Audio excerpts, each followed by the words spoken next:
আসসালামু আলাইকুম guys, welcome to my channel. আশা করি আপনারা সবাই ভালো আছেন, সুস্থ আছেন। আজকে আমি আপনাদের সাথে শেয়ার করব বাসায় কীভাবে খুব সহজে মিক্সড ভেজিটেবল ভাজি তৈরি করা যায়, যা গরম ভাত ও রুটি যে কোনোটির সাথেই খুব অসাধারণ লাগে খেতে। তাহলে চলুন শুরু করা যাক আজকের ভিডিও।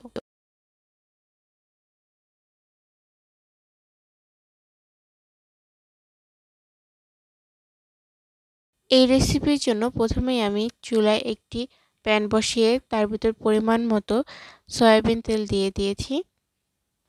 এবার পরিমাণ মতো পেঁয়াজ দিয়ে দেব। এখানে আমি প্রায় হাফ কাপের চেয়েও বেশি পরিমাণ পেঁয়াজ দিয়েছি। এবার পেঁয়াজটি নাড়াচাড়া করে হালকা করে ভেজে নিব। আমার পেঁয়াজ ভাজা হয়ে গিয়েছে। এ পর্যায়ে আমি সবজিগুলো দিয়ে দেব। প্রথমে আমি দিয়ে দেব সিম, পরবর্তীতে বরবটি, ফুলকপি, গাজর,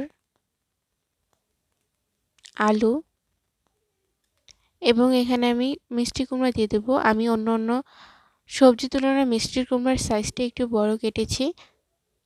আমি এখানে প্রত্যেকটা সবজি আধা কাপ করে দেওয়ার চেষ্টা করেছি। আপনারা আপনাদের পরিমাণ মতো কম বেশি করে দিতে পারবেন। এবার আমি এখানে পরিমাণ মতো মরিচ দিয়ে দিচ্ছি। এখানে যেহেতু আমি কোনো শুকনো মরিচ বা মরিচের গুঁড়ো ব্যবহার করব না, তাই আমি কাঁচা মরিচটা একটু বেশি করে দিয়েছি। এখানে আমি স্বাদ মতো লবণ দিয়ে দিয়েছি। এবার আমি সব কিছু ভালোভাবে মিশিয়ে দিচ্ছি। আমি এখানে কোনো হলুদের গুঁড়ো ব্যবহার করব না। হলুদের গুঁড়োটা অপশনাল, আপনারা যদি কালারের জন্য দিতে চান দিতে পারেন, কোনো সমস্যা নেই। কিন্তু আমার কাছে সাদাটাই ভালো লাগছে, তাই আমি আর দিলাম না। আমি এবার ভাজিটাকে ঢেকে দেব। আমি কিন্তু এই ভাজিটায় কোনো প্রকার কোনো পানি ইউজ করব না। আমি ঢেকে দিয়ে হালকা করে জাল দিয়ে ভাজিটা প্রায় 15 থেকে 20 মিনিটের মতো সেদ্ধ করে নেব।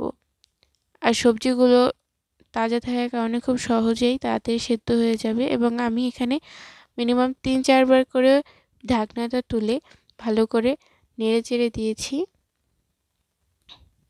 দেখুন আমার সবজিটা প্রায় সেদ্ধ হয়ে গিয়েছে। আমি কিছু সবজি ভেঙে দেখিয়ে দিচ্ছি। ভাজির স্বাদ বাড়ানোর জন্য এই পর্যায়ে আমি দিয়ে দেব ম্যাজিক মশলা। এখানে আমি একটি ম্যাজিক মশলার অর্ধেকটা ব্যবহার করেছি, কারণ আমার সবজির পরিমাণ খুবই কম। আপনারা আপনাদের সবজির পরিমাণ অনুযায়ী ম্যাজিক মশলাটা দেওয়ার চেষ্টা করবেন। এবার নেড়েচেড়ে মিশিয়ে নিচ্ছি।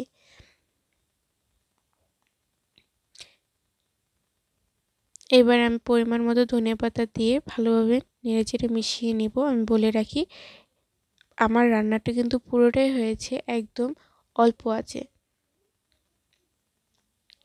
আমি যেহেতু কোনো পানি ইউজ করিনি, তেলেই হয়েছে সেদ্ধটি, তাই আমি খুবই অল্প আঁচে রান্নাটি করেছি, নয়তো সবজিটা পুড়ে লাগতো। এই পর্যায়ে আমার রান্না হয়ে গিয়েছে। আমি এবার পরিবেশন করব।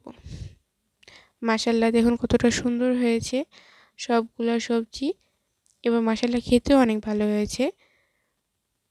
তো আপনাদের সবাইকে ধন্যবাদ ভিডিওটি দেখার জন্য এবং আমাকে সাপোর্ট করার জন্য। ধন্যবাদ।